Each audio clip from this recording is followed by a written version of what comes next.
In the meantime here, let's talk about this even further with our friend there with Fox News Radio on Capitol Hill, reporter Ryan Schmelz. He joins us. And Ryan, thanks for being with us. It's good to see you. I know you've been following all of these confirmation fights very, very closely here.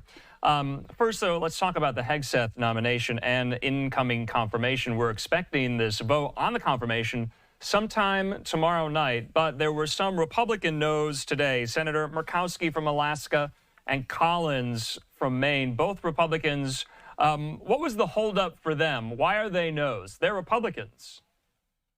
They certainly are, but they were Republicans we were watching this entire time, Andrew. And I think one of the big things for them was they felt that Pete Hegseth lacked the qualifications for the job. That was a part of Susan Collins' statement where she went through. She just didn't find the confidence in him that he can lead an agency as big as the Department of Defense. And she also had some serious issues with some of the past statements he has made about women in the military and women serving in combat. And it just didn't seem like Hegseth's testimony and his statements that he believed that women should be allowed to serve in combat roles if they are qualified and they meet the standards that are required of them. That just wasn't enough for Collins. And Murkowski, she had serious concerns about the accusations about money mismanagement from the nonprofits and the charity organizations Hegseth was involved with.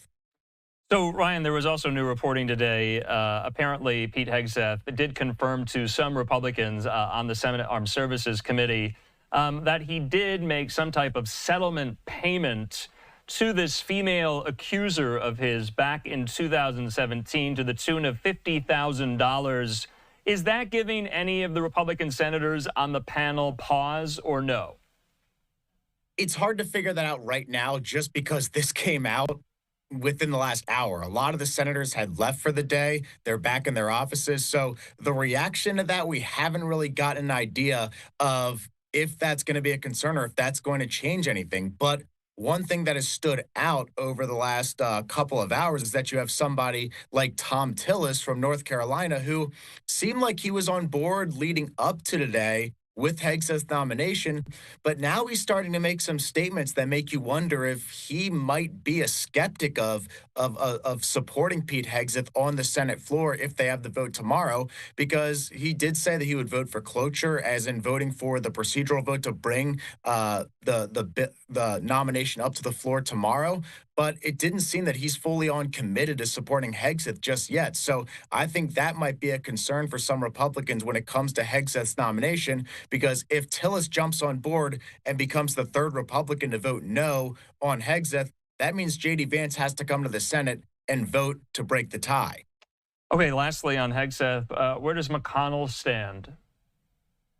We haven't really gotten too many answers from McConnell on this, okay, and that's not a surprise because McConnell notoriously does not answer questions from reporters unless it's at a press conference. So McConnell did vote for the procedural vote today to end debate and to move the vote forward. That doesn't exactly mean that he's going to vote for Hegseth in the end, but McConnell hasn't really given any indication that he's got major concerns about Hegseth. He just hasn't said much about Hegseth. So I think he still is somebody to watch tomorrow, but I think there's confidence that he eventually will get on board. All right, lastly, Ryan, two more of these, you could describe them, people have described them as controversial cabinet picks. Director of National Intelligence, Tulsi Gabbard, and HHS Secretary Robert F. Kennedy Jr. haven't seen their confirmation hearings yet. Are they scheduled? They are. We actually have some breaking news. Just now, we learned through David Spunt, our justice correspondent, that Kash Patel's confirmation hearing is now going to be scheduled for next week. So you have three very key and very controversial nominees right there in Patel, Gabbard, as well as Robert Kennedy Jr., who aren't just running the risk of losing Democrats. They do run the risk of having some Republicans who are skeptical of their nominations too. So that'll be three very fascinating hearings next week. Yeah. And keep in mind, they'll be happening when House Republicans aren't going to be in town. They're going to be down in Florida for their issues conference, and President Trump is scheduled to be there. All right, Ryan Schmelz, as always, can't thank you enough. Great reporting. We'll talk soon. There's a lot to get to. Sounds good, Andrew. Thank you.